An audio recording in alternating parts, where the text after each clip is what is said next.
Good morning, Giants. Welcome to Wake Up with Giants TV. Have you ever wondered how to embody 5 high performance? No, let's say this again. Have you ever wondered the 5 bodies of high performance? That's what I want to say. We're going to discover them today, so buckle up, Giants. Get ready, and we're going to wake up the Giant. Here we go.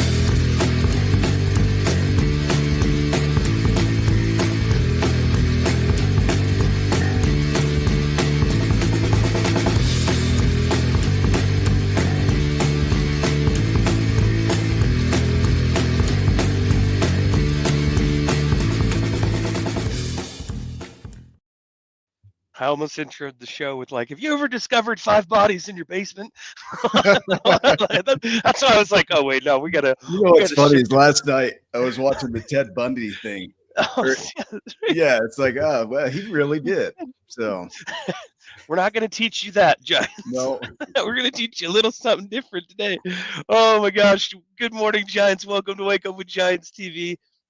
I'm Ryan Morris, co-creator of Wake Up with Giants TV, a tribe of giants, 12 journeys coaching, and a whole bunch of other cool stuff.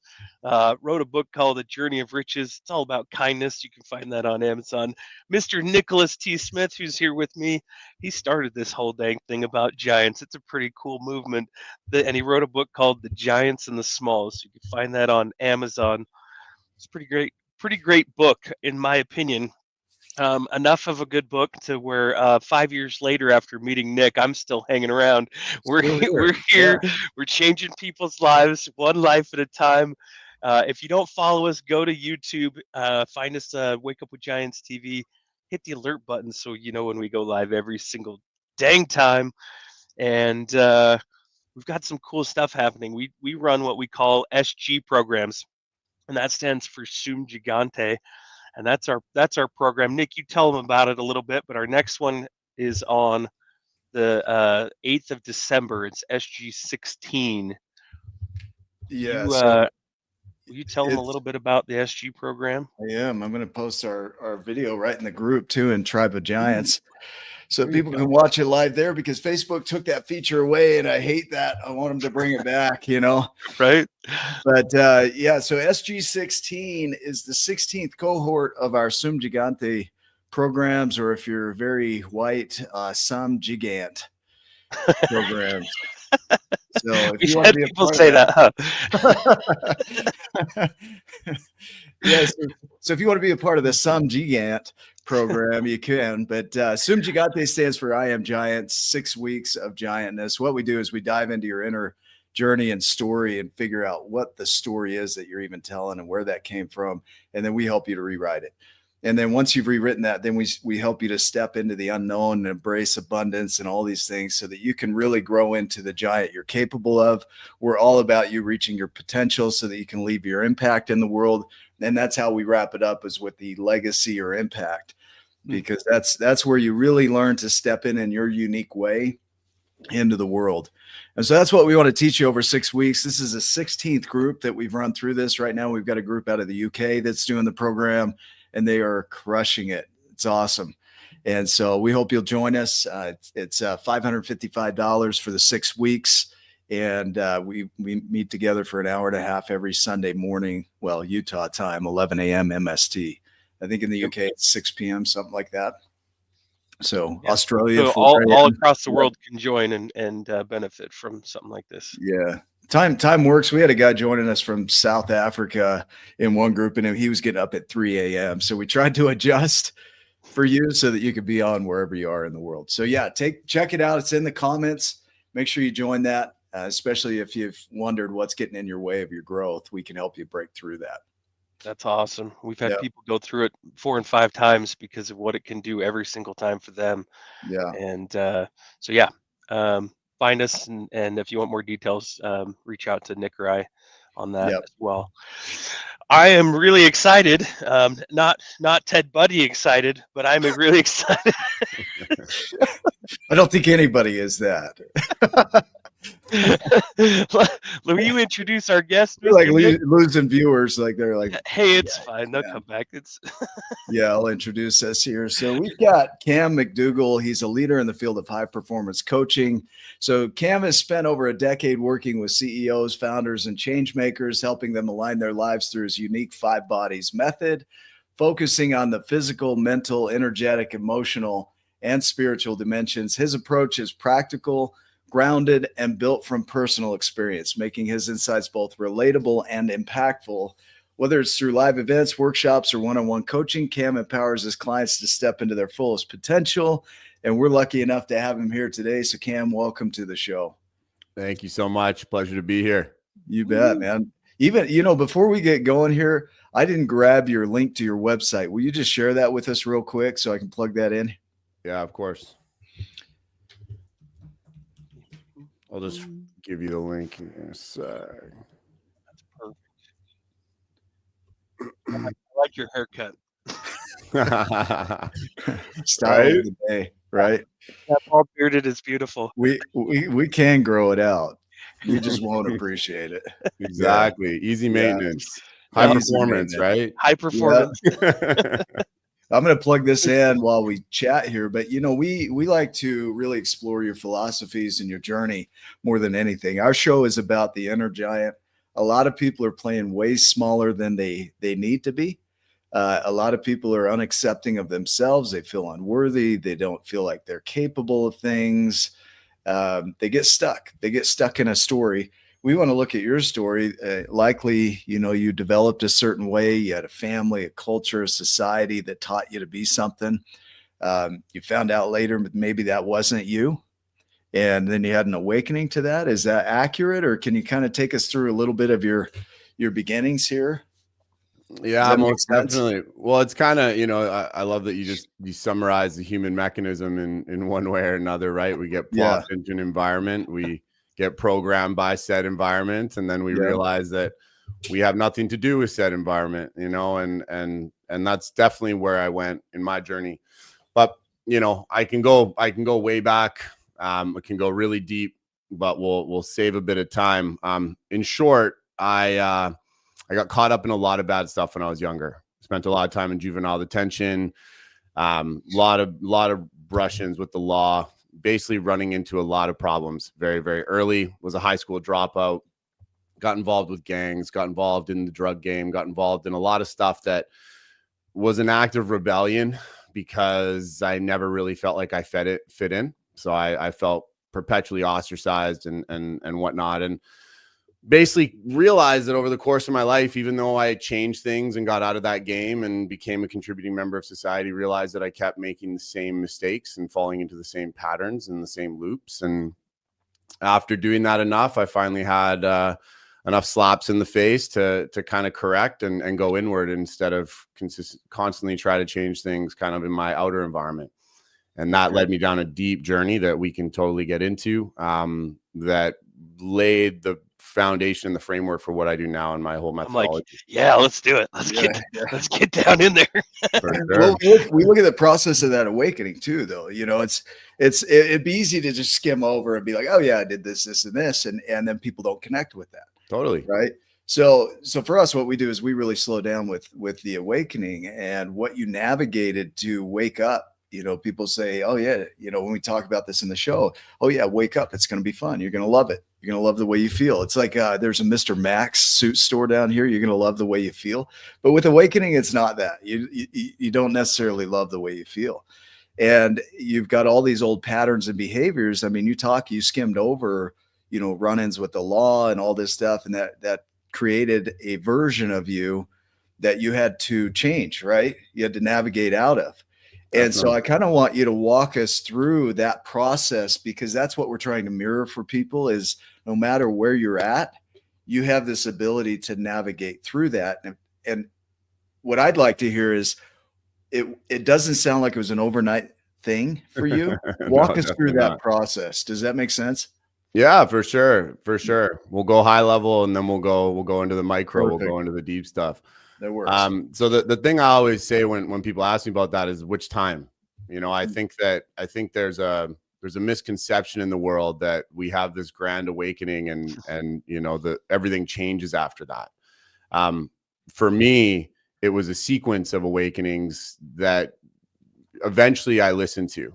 And I think I listened to the right part at the right time, which got me to that next evolution. But it was a sequence, right? So the first one, we'll go deep back into the nitty gritty. I had, you know, a drug house in downtown East Side. We were set up there doing all kinds of naughty things. And one day I went to my Vietnamese noodle spot where we would kind of hang out and do all of our dealings and whatnot. And basically was walking back home, going back to our place. And I just recently got out of juvenile detention. I spent my 18th birthday in juvie. And then right after I got out, I went right back into the game. And I was walking back to my house, and, you know, I still to this day can't explain it with words, but I wasn't spiritual. I didn't meditate. I wasn't doing breath work. I wasn't reading Tony Robbins. I wasn't doing any of that stuff at that time. But it was like a lightning bolt hit me in the forehead, man. And I stood still. I couldn't move. I dropped my sandwich. I remember my condensed milk smoothie fell on the ground, and I was just standing there. And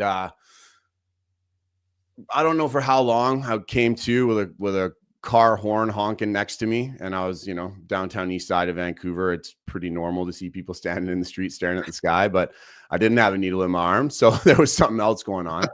And I just basically had this moment where I went, you got to get out of this. Like, you got to get out now. Like, there's no ifs, ands, or buts. You got to go now. And I could not control myself. I don't know what happened. I basically walked into my place, handed my associate at the time the keys, my money, everything I had in that world. And, you know, full on 8 Mile style garbage bag over the shoulder, walked out. And I left that world and walked up the front steps of my mom's place, who, you know, lived in the on the east side as well, but, you know, not where I was, and basically said, hey, I need your help. I need to get myself back together. And yeah, very soon after, SWAT kicked in that door, and, you know, that was a whole story for everybody on that side of the tracks. But from there, I started washing dishes as a 20-year-old grade 10 high school dropout, making, you know, $8 an hour, working, you know, 10, 11 hours a day, scrub and grime, and went back into just working hard and rebuilding myself very, very slowly. And that was kind of the first one. Yeah. And we can stay there. We can keep going. going. Let's do that. I like the flow of that. That feels good, actually. Because there's a spiritual side of it, you know. Yes. I think that's what feels good is you know, the logical brain kicks in and says, oh, there should be this and this and this, and we should understand it. And I should be reading all these books, like you said, Tony Robbins and more. And it's not that. This is an unexplainable event that for you was so impactful. And I've had moments like that in my life where it's, you know, that message is for you, and you knew that you needed to be in that situation. I remember mine. It was years ago. I went on a mission, you know, and I wasn't, there was no way in hell I was going on doing that. Was a church mission. Mm-hmm. Yeah. So, and so, yeah, right. That's probably a good clarification there for the church I was part of. And I'm not, you know, not there anymore. But at the time I went to pay my insurance, and this guy spoke to me, and he said, I don't even remember what he said, but it hit me so hard that I broke down sobbing. And I knew I needed to change in that moment. And I knew that's the path I was supposed to be on. Right. And my path is a little different now, but I know I'm where I'm supposed to be. But it's these moments you can't put any word on it other than it's a spiritual thing. Right. Talk to us about that. Like, how did you know to listen to that? Like, how did you, I mean, that's a pretty impactful thing, but what had you listen to that inner knowing, you know? Yeah, it's a good question. I couldn't not. It was like I was possessed. Okay. And that's the only way I can articulate it. Now, that didn't change my whole life, right? I still had addiction issues. I was still an absolute rageaholic. There there was a lot that had to happen. Like I said, there were more experiences over the course of that journey that got me to where I am today. But, you know, I've been playing with this word God a lot more lately. In the spiritual world, I played a lot with spirit and the divine, and I've really been sitting with this word God. I'm not necessarily, I'm not religious. I'm spiritual. I'm a spiritually inclined individual. I believe in a higher power, but the only way I can really describe it now is with the term God. And for me, I call it my spiritual bitch slap, where it was like God grabbed me by the shirt, slapped me across the face, Will Smith style, and was just like, you drink get that the fuck condensed out of milk. here. Yeah. And go. You should have had this show called The Spiritual Bitch Slap. We still can. Right? Yeah. You can change that. Copyright right here. Yeah, you got it. But that's how I describe it. And it was one of those things where it was like there was this force inside of me that said you got to do it. And yeah, it was like I was taken over the whole time. And you know, when people ask me a lot about that, as you just have, it's very hard for me to articulate it. The only thing that I can really tune into is like I was going too deep off my purpose, and whatever the hell guides us, or you know, is responsible for helping us get where we're supposed to go, really put an effort into correcting where I was going. And that's the only way that I can really describe it. The English language is pretty basic when we start talking about these things, right? So I think anytime you have something like that comes up, you know, in life, and it might not be so like dropping the smoothie lightning bolt to the face, you know, and you feel paralyzed. It might not be quite that dramatic, but when you have an awakening to just a glimpse of, maybe it's a glimpse of you're going down the wrong path, like, or maybe it's a glimpse of your current reality, or maybe it is a glimpse of the future, that there's a, for me, there was a little bit of the wanting for something better, more different, not knowing how to get to that point. But I woke up to where I was, and I'm like, and there was a lot of grief for the past way of being. Still didn't know how to fix it. Still had my same patterns and thoughts, and all the same stuff was still there. I knew I had a lot of work. I just didn't know where to go from that point too. But there are that I relate in that there was an awakening where, and look, we got kind of right here, right there. See where my thumb is? That is in our book, the Giants and the Smalls that Nick wrote. It's this moment where he looks up and he sees something bigger, different, and it's just enough to have him start questioning pretty much everything. You know, like just start asking some questions. Is there something more? Is there something different? Can I be a giant? And for you, like it was that unmistakable, I don't think I fit in here anymore. This is not where I'm supposed to be. And that's exactly what happened in the book too. He realized, I don't think this is that's meant for me, even though this is what I've been doing for all those years. Is that pretty accurate? 100%. Couldn't agree more. And I really ascribe to this belief that being a human is an act of remembering who we are, remembering that what's been placed on us is, for lack of a better term, a bunch of bullshit, learned behavior. Right. Yeah. And it's a sequence of tests. But when we can look up or look in, however you want to see it, it's the same thing. It's totally the same thing. Yeah. Totally. I could not agree more. And whenever we decide to do that and we actually get very real and truthful with ourselves, we remember who we are. And when we remember who we are, you take the red pill. There's no going back. That right there. Okay. So people get afraid of releasing that identity. You know, that ego self is like, if that dies, I don't know who I am.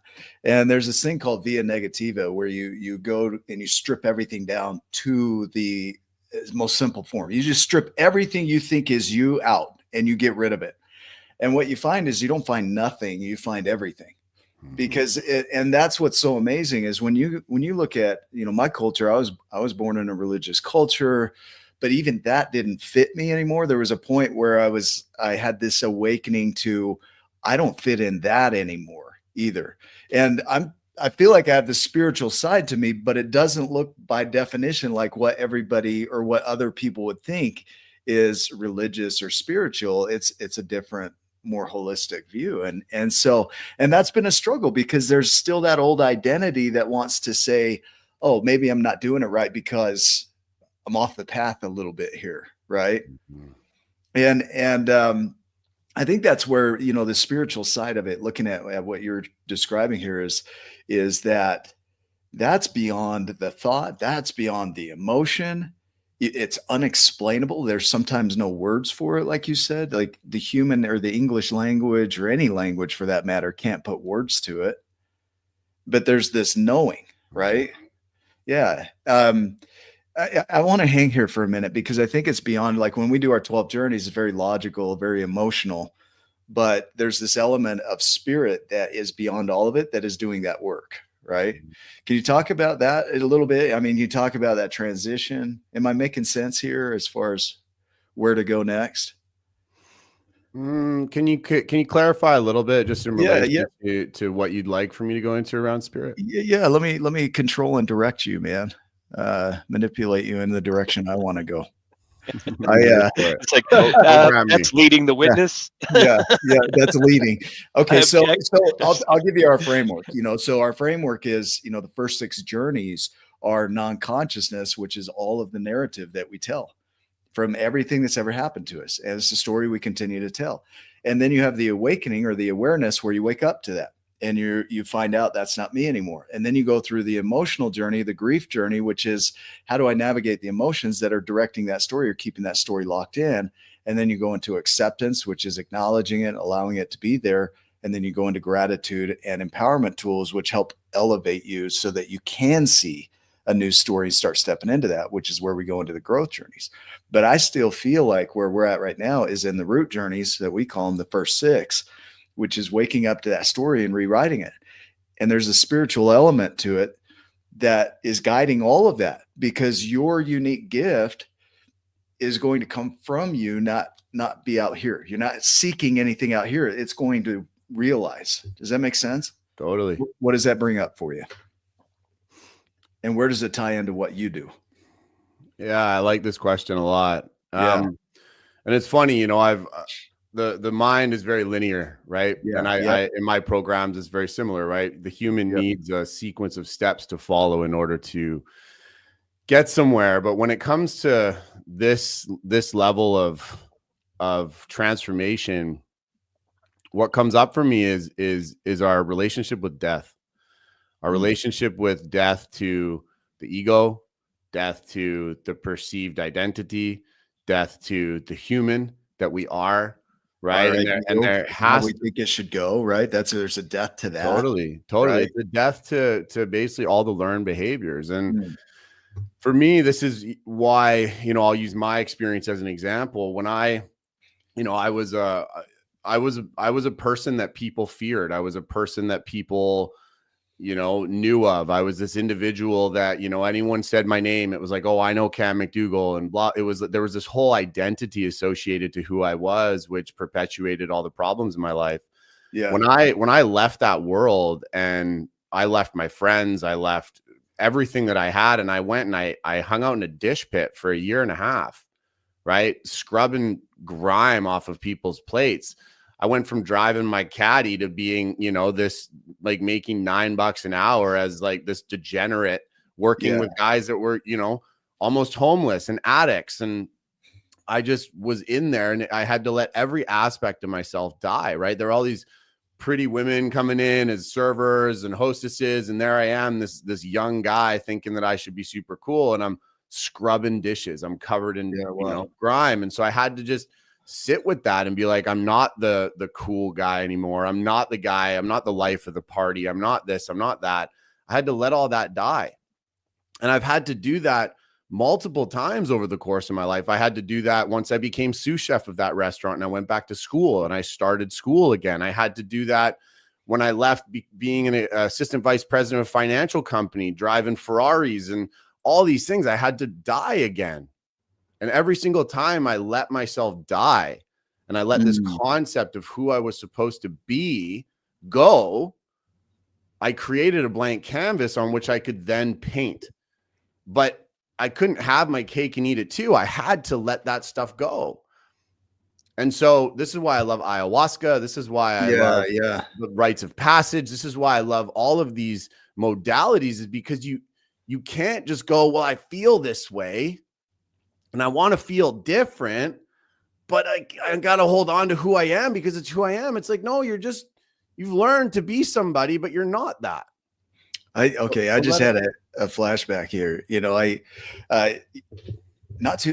maybe a couple years ago, you know, for my anxiety, I did ketamine treatments, right?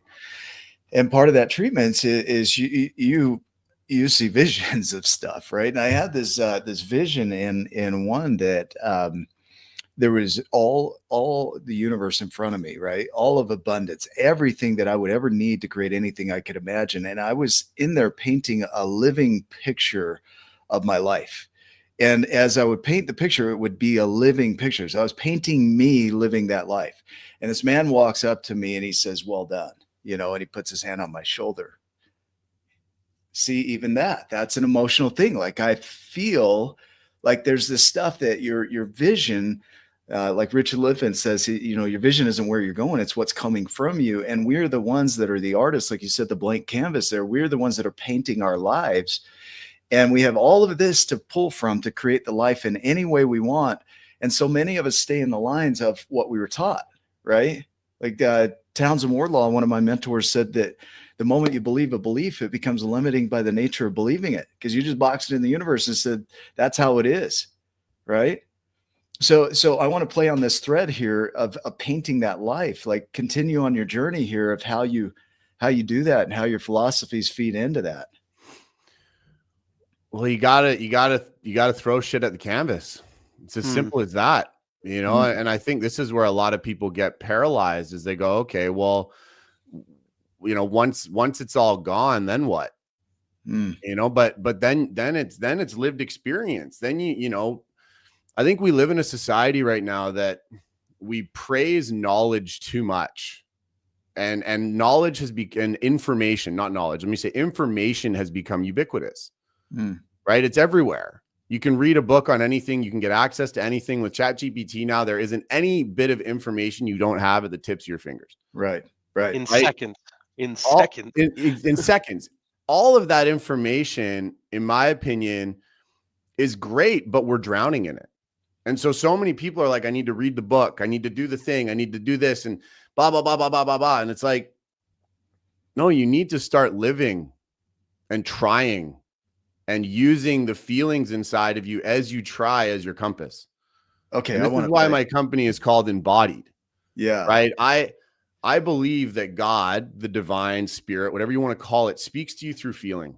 And so if you've got a blank canvas and you're like, well, you know, I always wanted to try windsurfing and I have no idea why, but I'm going to try it. I don't even have a job right now, but I'm going to go try it. It's like, go and try that, because maybe when you go and try windsurfing, I just have a client that started doing this as an example. Yeah, cool. You might meet somebody there who's like, hey, I've got this job opportunity. And then boom, it just becomes this thing. But you followed the feeling. You didn't try to think, oh, what are the 10 steps I should do to get my life in order? Because I don't have anything going. We want to control things so much. It's crazy. Totally, right? And that's where humans have missed the mark, right? Once again, we're trapped in our ego. What do I need to do in order to Okay.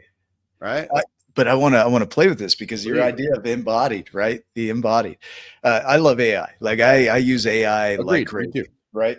Yeah. But you look at it and it's loaded with information, over 2 trillion bits of information right now. It's going to go up to 5 trillion bits. You know, it's just unbelievable how much information is in there. But the only thing that comes out of it is what it's prompted to bring out. So even though you have all the information in the world, like Richard Paul Evans, he wrote a statement for the book here: 40 times New York Times bestseller, 40 million copies sold. But he said something that stuck, and it's that chaos is the mine of creation. And you look at all of this information is just chaos, and it's to be mined from. I think of a quote by Thomas Monson that God put raw materials on the earth so that man could experience raw materials. He didn't put the city built. He didn't pull the electricity from the sky. He left it there so that man could draw it from the sky, but it was already there. And so this idea of following these nudges, right? You're pulling from the chaos to create anything you can imagine. But even though, like you said, it's ubiquitous and we have all this information, and everything that we could ever imagine to create anything we can imagine is already here. And many of us say, it's too much. I'm just going to follow the line I've always been on. Right. And then you're like, you got a buddy and you're like, go windsurfing, man. If you get that nudge, go windsurfing, go check it out. See where that goes.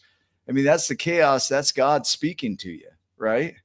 Yeah, and use ChatGPT to teach you how to be a better windsurfer. Yeah, right. Like that's the thing. It's like use the feeling, and then it's like, okay, where's the best places to go windsurfing? Like, it's the tool, right? It's the tool, but you need to follow the feeling. And back to the question that you had asked me originally about, my moment, my pivotal moment. I followed the feeling. None of it made sense.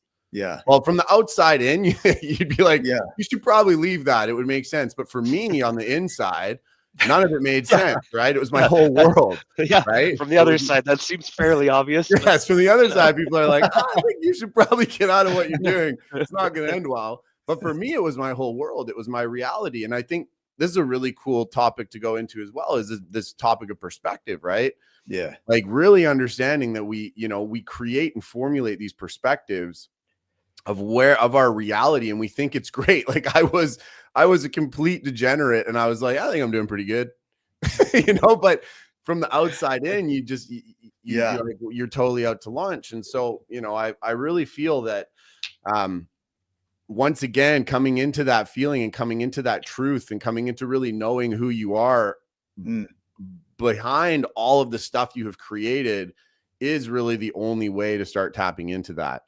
And if I look back, there was a moment before that when I was in juvenile detention. I remember I was remanded, and I walked out of remand is when you're in prison and you're going to court, right? So you go back and forth from jail to court.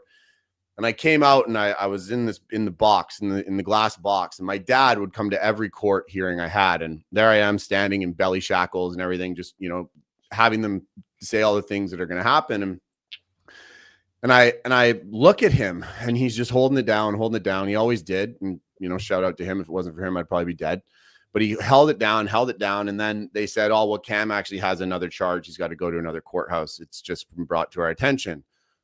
And I saw him crumble. Like I saw my father completely crumble. I've never seen him just break down and weep. And I just saw that I was killing him. And it's, it brings up a lot of emotion in me still to this day, because I remember that moment so clearly. And I remember I went back to juvie, and I was sitting down playing cards with guys that afternoon. And I looked around, and I just went, none of these guys have a man like that showing up for them. Like, what am I doing? Right. So there was that initial kind of jab in my gut that went like, this isn't who I am. Yeah. This isn't who I am. And sure, I got out and spent another 2 years doing the same shit, but that seed started growing. And I think, if I really go deep into that moment of my spiritual bitch slap, it was, I had a tiny bit of knowing that wasn't who I was. Yeah. And so I was able to actually follow that thread. Right. And so I really want to kind of hammer, that home, where it's knowing who you are at a deep level, knowing, the spirit, the soul, whatever you want to call it, that's deep inside of you, and knowing that it's pure love, knowing that it knows what to do. Yeah. Is the doorway, is the gateway. Yeah. And when we can really tap into that, then we can take actions that don't make sense based on our perspectives. Dude, I feel like you laid a huge foundation here, right?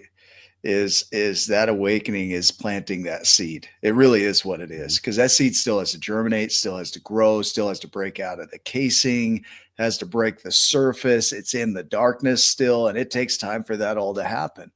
But once it breaks that surface, then then it can start to express the way that seed is meant to express, and it's unique to every human. But this brings in your philosophy now, like the 5 bodies framework that you go into. I'd love to hear how you tie that in and how that came about. How did you discover that, and what is it? Yeah, so it's my journey, right? Yeah. It was my journey, and when I can go over it in short, but the Yep. first piece of it is what we're talking about right now. It's knowing who you are, right? And that was the foundation before you can even talk about the 5 bodies, because that becomes then another thing, right?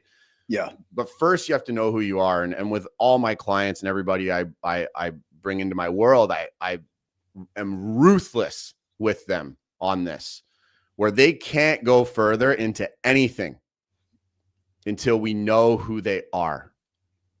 And I challenge them, and they have to present to the groups, and they get torn to pieces on this, because it is the most important piece of the puzzle. If you do not spend the time to understand who you are, you're going to create another reality that does not matter to you. And it might take you 10, 20, 30 years to figure it out, but it'll happen. And the more money you make, the more success you realize, all those things, the more that amplifies and magnifies this. So for me, the first thing is you got to know who you are at the deepest level. And that's hard. We're not taught how to do this. So that is step number 1. Yeah. Once we then do that, then we look at the physical body. Okay, right? I want to pause you. I gotta speak this first on that step 1. You look at myelination in the brain, right? The idea that when you fire a neuron, as it fires over and over again, the glial cells come in and support it, and they wrap it with that myelin, right? The myelin sheath, and that's what makes it anchor in and fire faster and faster. And you look at these things in our life, and I just want to anchor this in just as a point here, is you go down a pathway and then you start building stuff that insulates that pathway and makes it harder to break out of it. It automates it. You got a house, you got a career, you got income, all this stuff insulates that decision so that pathway becomes easier. So we express what we do up here, out here. It's the same damn thing. I just want to anchor that in, because that was a key point that you just brought up there, is you might be 20, 30 years down the road and you're like, but I'm making progress. I think Stephen Covey called it, you're cutting down the forest and you climb up and you find out you're in the wrong forest, something like that. Right. And that's I just wanted to anchor that in, is what happens in here happens out here. It's an expression out here. People will cover up.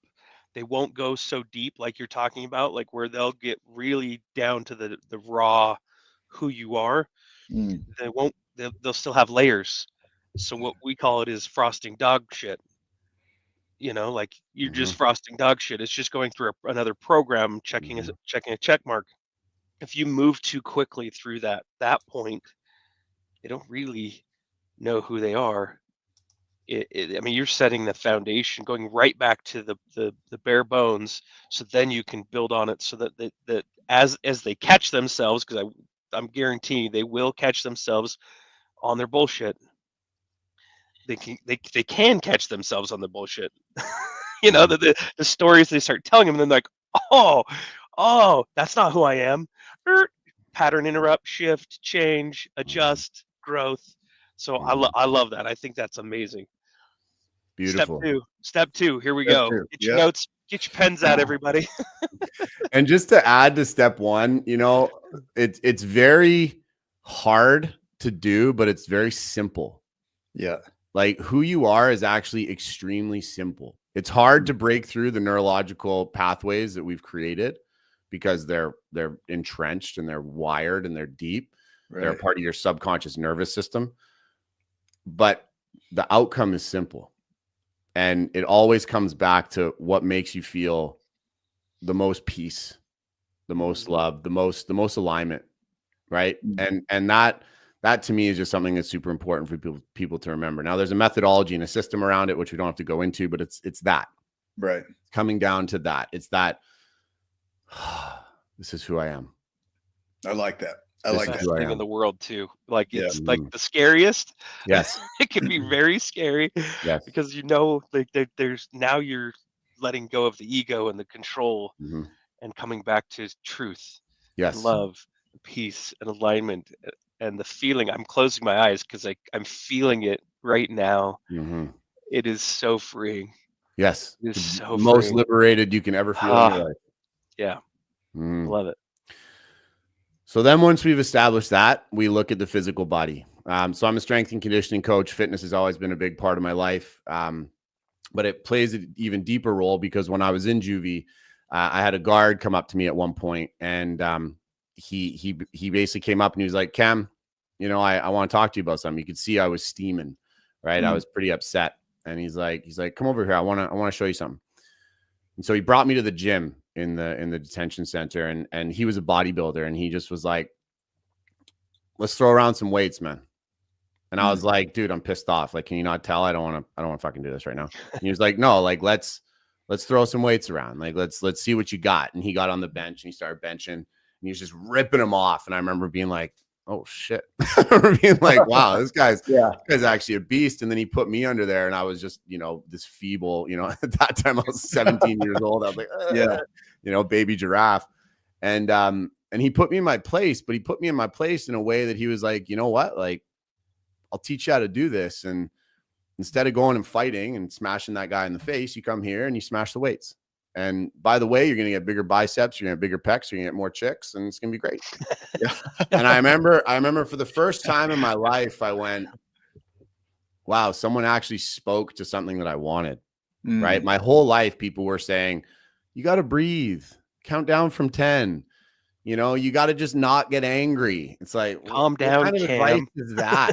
Don't get angry. I'm like, what? Have you ever had rage problems? Jeez. But it was no one could ever speak my language. And so he spoke my language. Right. So I started really hammering into fitness. And every time I'd get mad, I would go and I would redirect that energy. And okay. So yes. The anger. I want you to speak to that. Like, continue the story, but I want you to speak to, like, what is anger? Like, why is that? Why do you think that's coming up, and how do you overcome that? So continue. And then if you can bring that up, that would be awesome. So anger, in my opinion, is at the deepest level, our basic needs are not being met, and we do not know how to communicate in order to get them met. And so for me, that's what comes up. So when our limbic system, our amygdala is triggered and we're in that fight or flight, we're in that anger, we're in that, we feel threatened, or we feel like someone's encroaching on our boundaries or whatever that is. How we think it should go. You're not hearing me, right? Yeah, exactly. Exactly. But our own frustrations too, like totally. But for me, I didn't never know how to say, my need right now is for you to give me some space. And because you're coming at me, I'm feeling scared, right? Like, I didn't know how to say that. So it was, fuck you. And it was, I'm on you. And it was boom, right? We're going. Yeah. So it's a need not being met, and the inability to communicate that need is not being met. Which that fighting becomes an insulation to the behavior, right? Sure. 100%. Because you don't have to change it because it's insulated and efficient.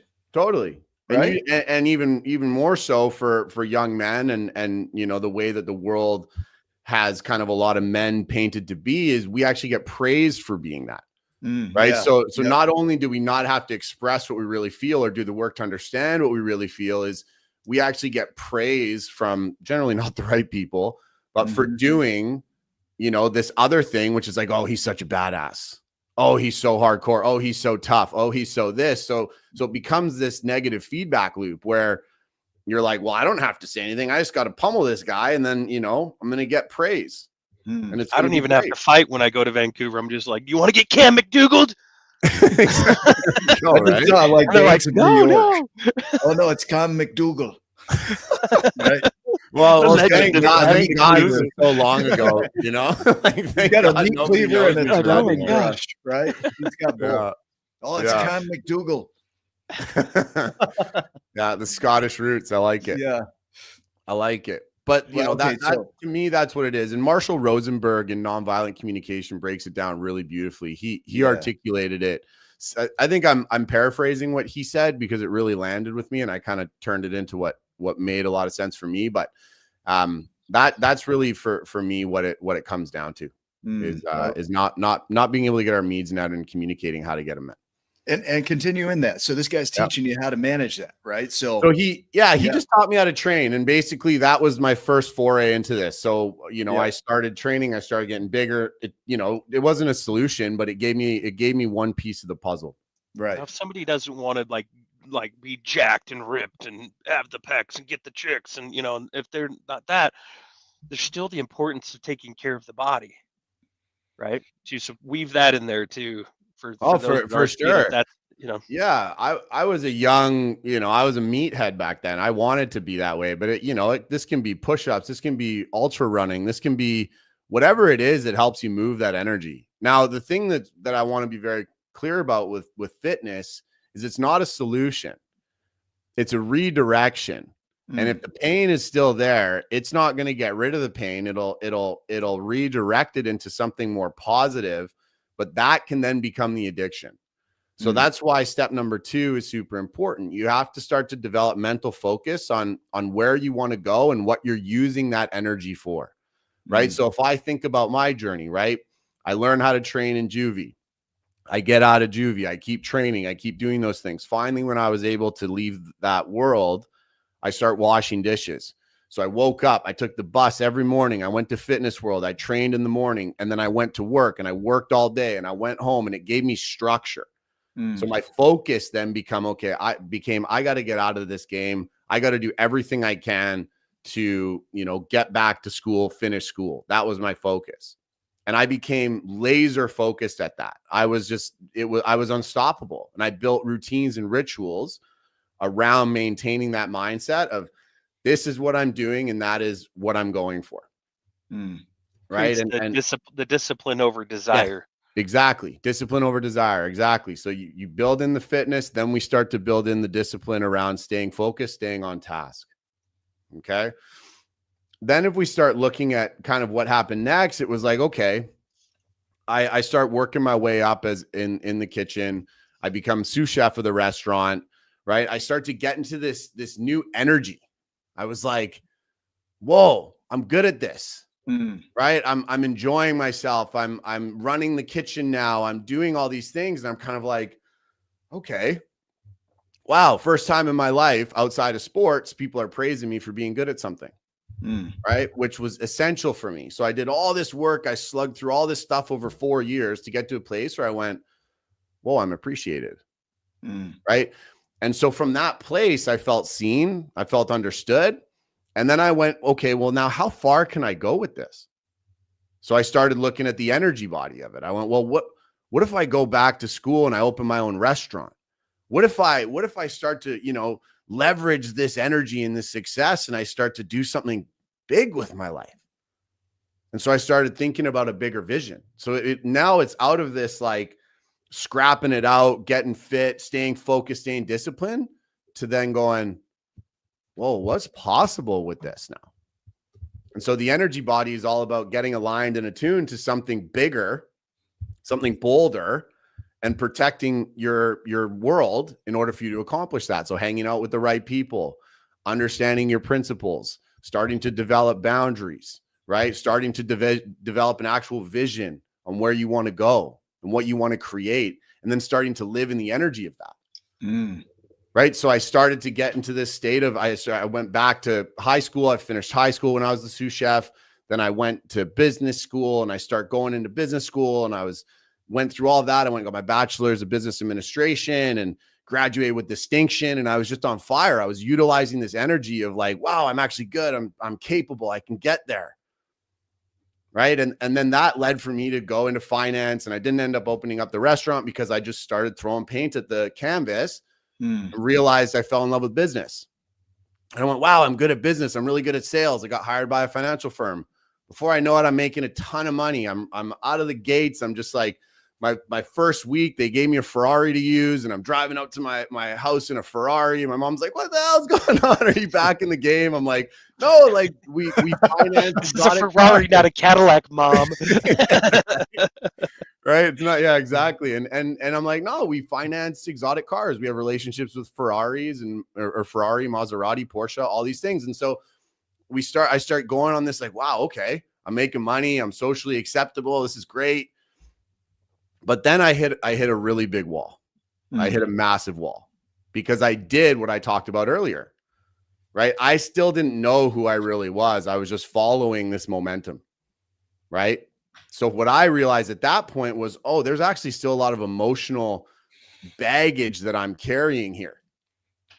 And that emotional baggage kept causing more depression. It kept causing more anxiety. It kept causing all of these issues within me to keep resurfacing. So yes, I had this foundation of understanding that I wanted to do something different. Yes, I was building my body. Yes, I was focused. Yes, I had a bigger vision for where I wanted to go. But then I was like, oh, I think my wiring is still messed up because of my past. And I had tons of trauma, right? Tons. You can only imagine how much I have, right?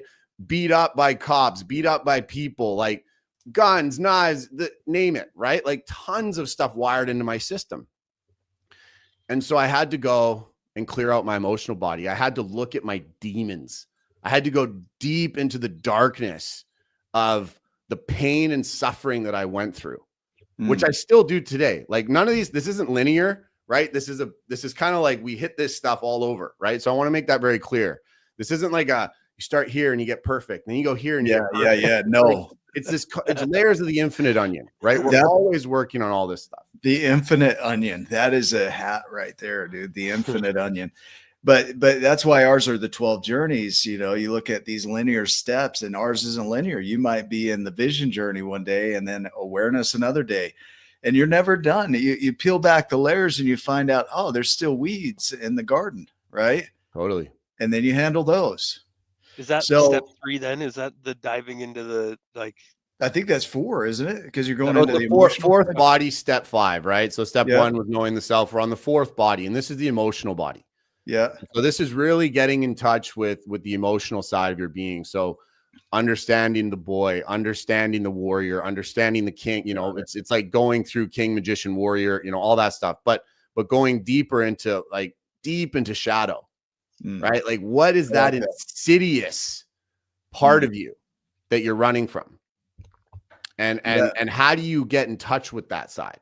Carl, right? So sorry, go ahead. Yeah, Carl Jung's quote comes to mind, right? Exactly. Until you face the shadows, until you go in, it will continue to rule your life and you'll call it fate, right? 100%. Couldn't agree more. Yeah. Couldn't agree more. So we dive into that. And for me, that looked like I hit rock bottom in finance. I was like, wow. I hit this moment where I was uber successful, right? In society's terms. Right. I was fit. I had a side business. I was competing at CrossFit regionals. I basically had everything where I was on the trajectory to being a millionaire. I was, I had a beautiful relationship. I was traveling the world. I was doing all these things. And I realized that for what? I was like, I'm still the drug dealer inside. I was still addicted to Coke. So when I wasn't training, I was hitting it hard on the weekends. I was still partying. I was still, figuring out my misogyny as a man, but I still was not the man that I wanted to be. And I would go on these President's Club trips and I would just absolutely obliterate myself and do tons of stuff that I wasn't proud of. And I got back from one of those trips and come down off of all the drugs and come down off of all the party and everything. And I just sat there and I was just like, I'm going to die if I keep doing this. And so it was like, I had this moment where I'm like, I've put in all this work to change my life around. And I still feel this anger, this sadness, this frustration, this depression. And so what I realized was like, I need to really address this. So I joined Alcoholics Anonymous, Narcotics Anonymous. I left finance I went on a mountain bike ride from Banff, Alberta to Mexico in 38 days. I rode my bike 4,350 kilometers. Wow. And I just went deep into Is that about 20 miles? Yeah, exactly. It's a 20 mile ride. We're not taught that the unit of measure. Yeah. It's about 2,400 miles. About 2,400 miles. Yeah. And then 3 days later, I hopped the plane and I flew to Bali. And I was like, I'm done. I'm out. Once again, I burnt it all to the ground and burned the boats, as they say. And I went there to learn Eastern practices. I went there to learn about trauma. I went there to learn about plant medicine. I went there to learn about yoga and breath work and all of these things. And so I went deep into that world to start looking at these emotional challenges that I had. And so for me, it was just, I hired psychotherapists. I did plant medicine ceremonies. I just went so deep into understanding my emotional wiring and what was going on. And, I did that for about 3 years and basically spent 3 years dedicated to understanding and going deep into the shit. And I did that. And I still do that, not to the level of intensity because it's not required anymore, but I did all of that. And so that's what we bring into the philosophy that I have is we dive deep into the emotionality. We really go in. People talk about healing, right? And I just have this thought around healing. Maybe you can help expand this thought here. But we go from our full mind, right, to our survival mind, our reptilian or amygdala, amygdala mind. And it's like we go from whole to portion. And there's two characters that show up because when you're this, you're a different person from this, right? But you come down to this and that emotional survival mind kicks in and you're not running whole. You're not healed. And so anytime you get triggered, it pulls you down into that shrunken mind and you have a chance to heal that so that no longer has that impact. So you stay in your whole mind, even when that trigger hits again, because you've done the healing that allows you to stay here in the face of that trigger. So if you get down to this, it's a sign that there's still work to be done around that thing, whatever it was that triggered you, so that you could stay here instead of coming here when that hits. Then I'd love to hear your thoughts around that. With practice, that speeds up, right? Yes. Yeah. You're not stuck in it for a year, 2, 3, 4, 5 years. It might be seconds or minutes or a day or something like that versus, man, this takes me out for a long time. Yeah. And it's practice. That's why we say the journey's, it's a journey. It is. Yeah. That would be a journey, right? Just staying here. That healing though, like people say, oh, I want to be whole. You're never not whole. It's just, you're not operating from wholeness. You're operating from the limited mind, which it's designed to put you in that survival state and protect you. Can you speak to that a little bit? Like, what do you think around that? Am I just way off base here? No. You're talking about the amygdala hijack. Yeah, I think that's a really important thing to talk about. And there's the emotional aspect of the self is very much regulated by our nervous system, right? And the nervous system is predominantly autonomic, right? Yeah. Which means it happens on its own. Yeah. So a lot of our emotional, well, not a lot, all of our emotional addictions and our reactivity is wired into our nervous system, this amygdala hijack, this going from the prefrontal cortex, thinking mind, the awareness, to full reactivity, reptilian mind, millions of years of primal wiring. Yeah.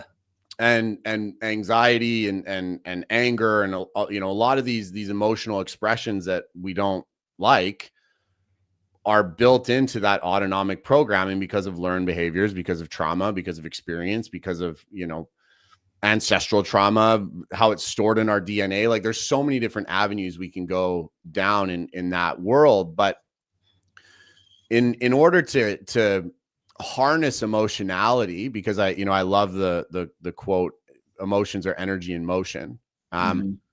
In order to harness that energy and use emotions productively, we have to learn to get out of reactivity, because if we're in reactivity, we get consumed by it.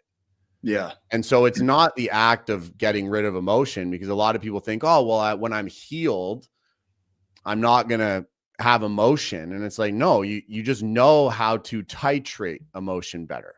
And titration is, you know how to express in a productive way. Like I always talk about Michael Jordan here.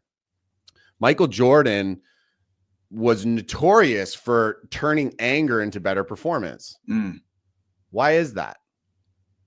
Because he could alchemize that into energy that he used. Redirected that energy. Right? He redirected it in the most profound and probably one of the most powerful ways we've ever seen it displayed. He did when he got the flu. He took that energy, that was feeding the flu and shifted it to feeding. Exactly. So he could take these things and turn them into useful energy. And so for me with emotionality, it's okay. We still grieve, we still cry, we still feel pain, we still feel anger. But how do we not let that consume us? How do we stay aware in that process and then ultimately use that for action to make the world a better place, for action to, make amends with people that we carry all these issues, that we carry so much resentment for? Like, how do we then use that emotionality? So that's the big thing for me that I was taught and that I learned through trauma release breathwork trainings and all these things. It's like, how do you use your emotion, titrate your emotion, express your emotion, but then use it for good? Yeah, I like that idea of titration. We use it's a little cliche here, but the whole mind, creation and reaction, right, are the same letters. They're just arranged differently. So it's all about how you do it. And then titration, to introduce in small degrees from chemistry, right? Because if you put all the chemical in all at once, you're going to blow up the building. And so titration is that taking small steps to turn this into that thing, to manage the creation, to not control it, because control comes from fear. To manage the creation, we always say giants still take small steps. They're just bigger, but it's the titration that you're talking about, those small steps, that introduction of small things where you fine tune, that keeps you in that whole mind, that healed mind. And it's not a healed mind. It's never a healed mind. There's no past tense there. It is a process of healing. It's a healing mind, right? Because I don't think that you're never done. I don't ever feel like people are done, no matter what level they're at. And I'm just, I don't mean to challenge your language on this at all, but just from my perspective. Yeah, please. When it comes, the term healing for me is an interesting one. And I kind of left the spiritual world a lot because everyone's like, I need to heal. I need to heal. Heal. For me, like, healing implies we're something's wrong with us. We're broken, right? In some way, shape, or form. Sure. Yeah. And a way that I like to look at it is you're not healing. You're learning to use what you've been given, right? Like, I had a conversation with center and truth. Yes, exactly. Right. And so I had a conversation with a woman at a retreat I was facilitating one time who had been gang raped. And I was talking to her, and I've worked with a lot of women who've gone through sexual abuse in my work. And she was sitting there, and I was talking to her, and I was like, how does someone move through something like that? And she looked at me and she went, "You're not going to believe this." But it was realizing my fault in it. And I went, whoa, right? Like, what are you saying? And she was like, I had to look at the sequence of events in my life that led me to that position so that I could take some ownership over it and understand the gift that it gave me to become the person that I am today. Yeah. Wow. Talk about hardcore. Yeah. Right. Not only that, but now this woman is becoming I can't remember what they call it in the States. It's a prosecutor. Yeah. But she wants to prosecute so that she can control the sentences these guys get and not send them to prison. She wants to send them to rehab and develop new ways of helping men Holy cow. cope with what they have, because she realizes that punishment isn't going to solve anything. It's ownership and supporting, right? And so most people would be like, I've been gang raped, I need to heal. I need justice. And I need justice, right? Yeah. But this woman, it was in Peru, and I get goosebumps when I still talk about it. It was so powerful. She's like, no, that was my gift. Wow. And that was now what I get to share with the world, and my impact and my purpose and my power. Wow. And if anyone at home is hearing that too, and it brings up strong feelings, I would challenge you to sit with those and figure out why those are coming up in you too. Instead of being like, well, how could you say that? What, like she got raped, blah, blah, blah.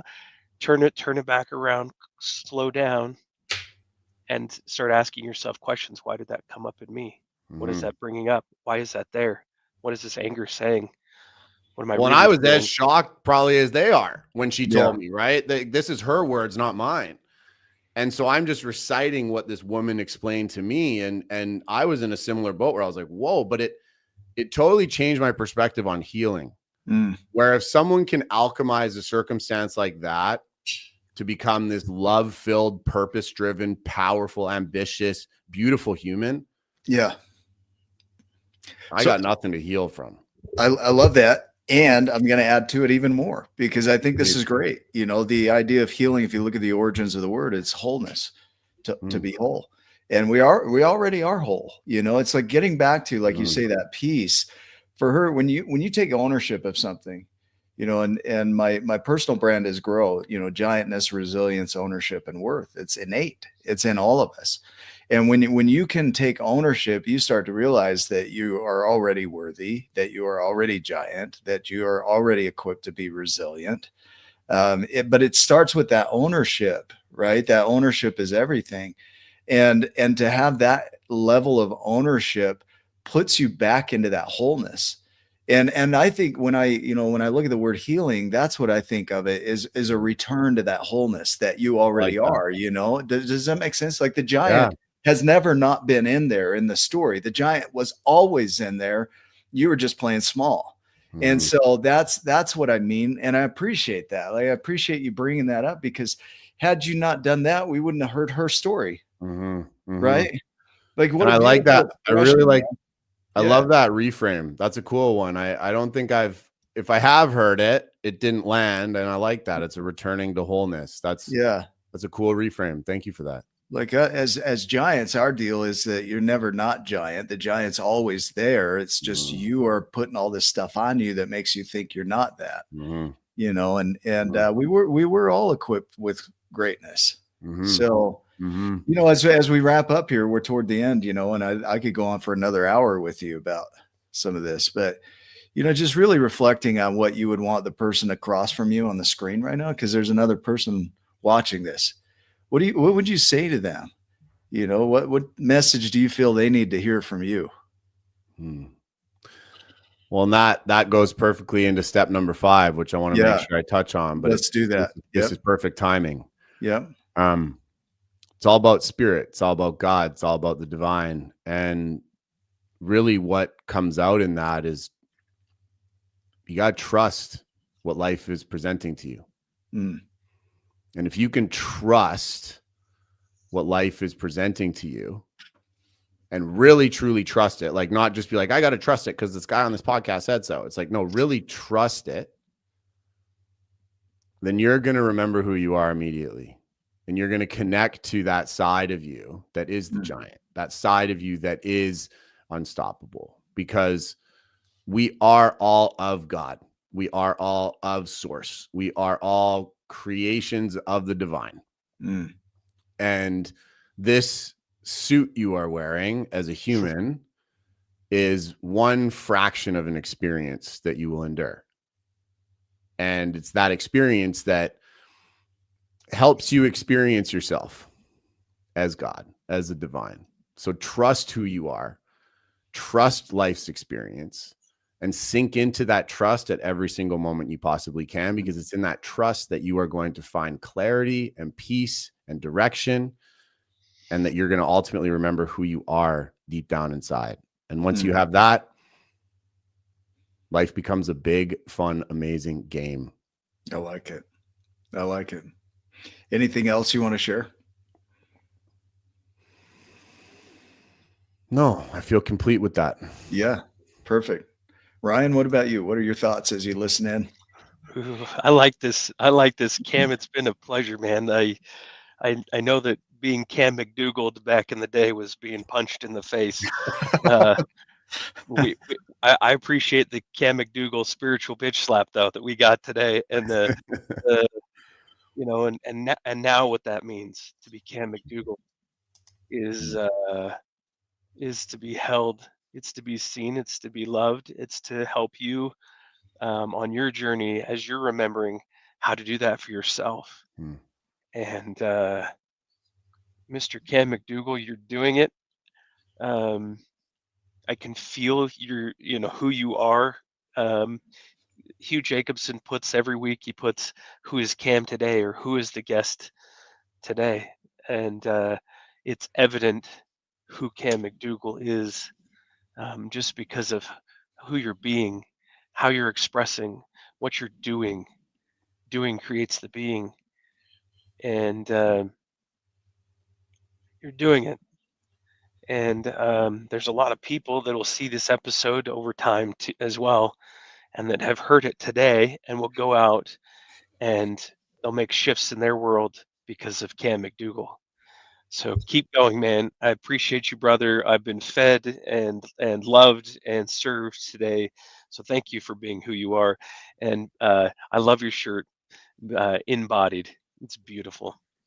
An honor and a pleasure, my brother. Thank you. Yeah, it's good. Thank you both. For everybody that's watching, go check out Cam's website. So we got the link right here in the screen. So go check that out. Reach out to him, have a conversation with him, see what he's up to. Well, you heard a taste of it today, so that gives you a sense of what he's up to. But if that speaks to you, reach out to him, because our goal here is to find all the ways to help you become a giant. That's what we're about. That's why we do this. 300 plus episodes that we've done like this. And, our commitment is to you, the viewer, is to bring you people that are going to inspire you to be more and show you different ways to do that, because we're all unique, but there's possibilities. There's so many possibilities for how to step into your potential. And we've heard so many of them. So I appreciate you for showing up so powerfully. We always say, you're exactly where you're supposed to be. We use the symbol of the X, because X is so versatile. It's symbolic of spirits. It's symbolic of the outcome. It's symbolic of the unknown. It's where you are on the map. It's where you're going. It's like all these things, right? It's been twisted in life. It's one of those things that you can make mean anything. But what we mean is you, the viewer, you are exactly where you're supposed to be. You're doing what you need to be doing. Keep stepping, keep trusting. Right. And you've been an example of that today, Cam. So thank you so much for showing up and sharing your philosophy with us. Just grateful for you, grateful that I get to sit and learn from you and, add to my perspective of how this all works, which is really cool. So appreciate you. For those that are watching, somebody that needs this video right now. So grab the link on YouTube, share it with them, tell them why they need to watch it. And while you're there, subscribe so that you can see when we go live every single dang time. Right. Yeah. And help us to grow this community. Yeah. Give somebody the spiritual bitch slap today. Yeah. Show them the infinite onion, infinite onion. All right, guys. Thank you so much for being here. For those that are watching, go make it a giant day. And we will see you in the next video. Love you too.